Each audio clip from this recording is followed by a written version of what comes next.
ஸ்டார்ட்டிங்ல நீங்க வந்து நீங்களா இருக்கட்டும், சபரியா இருக்கட்டும், விக்ரமா இருக்கட்டும், எங்களுக்கு வெளியில இருந்து பார்க்கும்போது ஒரு ஒரு அன்பு கேங் எல்லாரும் சொல்லியிருப்பாங்க அந்த விஷயங்கள்.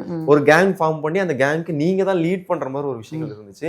யூசுவலா நீங்க என்ன பிளான் பண்ணி அந்த விஷயங்கள் நடந்ததா? இல்லன்னா அது ஒரு மாரி ஜாயின் ஆயிடுச்சா அந்த நான் பெருசா இதுவரைக்கும் நான் வந்து எந்த இதுக்குமே லீடரா இருந்தது கிடையாதுங்க. நீங்க சொல்றது எனக்கு எனக்கு அப்பவுமே உள்ள 4th வீக்ல வந்து ஒரு கேங் இருக்கு. அந்த கேங்கோட லீடர் நான் தான் அப்படி சொல்லும்போது எனக்கு ரொம்ப ஆச்சரியமா இருந்துச்சு. என்னது நம்ம லீடரா?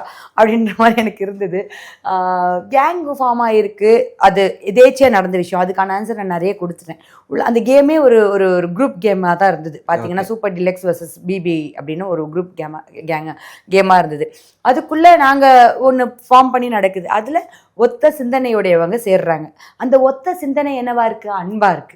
அதுக்கு வெளியில கொடுக்கப்பட்ட பேர் அன்பு கேங். சில நேரங்கள்ல திவாகருக்கும் மற்ற கண்டஸ்டன்ட்டுக்கும் சண்டை போகும்போது சபரி கூட நிறைய சண்டை வந்திருக்கு, பிரவீன் கூட நிறைய சண்டை வந்திருக்கு. நீ அந்த டைம்ல வந்து திவாகர் பக்கம் ஒரு சில நேரங்கள் நியாயம் இருந்தா கூட பிரவீன் பக்கம் இருக்கும்போது நீங்க வந்து தலையா இருக்கும்போது நிறைய கேள்விகள் கேட்கப்படல அப்படின்னு ஒரு விஷயங்கள் இருந்துச்சுல்ல. நான் சில நேரங்கள்ல ரொம்ப பயாஸ்டா இருந்த மாதிரி இருந்துச்சு அப்படின்னு. இல்ல, நான் நிறைய நேரங்கள்ல நான் இவருக்கு இதுவாக பேசியிருக்கேன், இப்படி பேசாதீங்க சார், பொறுமையாக பேசியிருக்கேன்.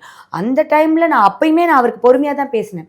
ஒரு சில இடத்துங்களில் தேவையில்லாமல் அதிகமாக கத்தும் போது அந்த இடத்துல நான் என்னோட பாயிண்ட்டை சொல்ல வேண்டிய இடங்கள் இருந்திருக்கு. அப்படி தான் நான் சொல்லியிருக்கேன். இப்போ சப்போஸ் அது பிரவீனாவோ இல்லை வந்து அது சபரியாவோ இருக்கும்போது அவங்க என்கிட்ட அந்த மாதிரி டோனில் பேச மாட்டாங்க.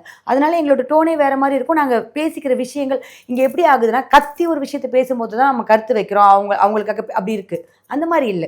இப்போ நான் திவாகர்னா அது கத்தி பேச வேண்டியதாக இருக்குது, பார்வதினா அது கத்தி பேச வேண்டியதாக இருக்குது. இங்கே எனக்கு அந்த மாதிரி தேவை ஏற்பட மாட்டேங்குது. நான் சொன்னால் அவங்க இல்லைன்னு பேசுகிறாங்க. அது இல்லையா? ஏன் இல்லை இல்லை இப்படி தான் நான் பொறுமையாக சொல்கிறேன். நாங்கள் கத்திக்காததுனால அப்படி ஒரு பிக்சர் வருது.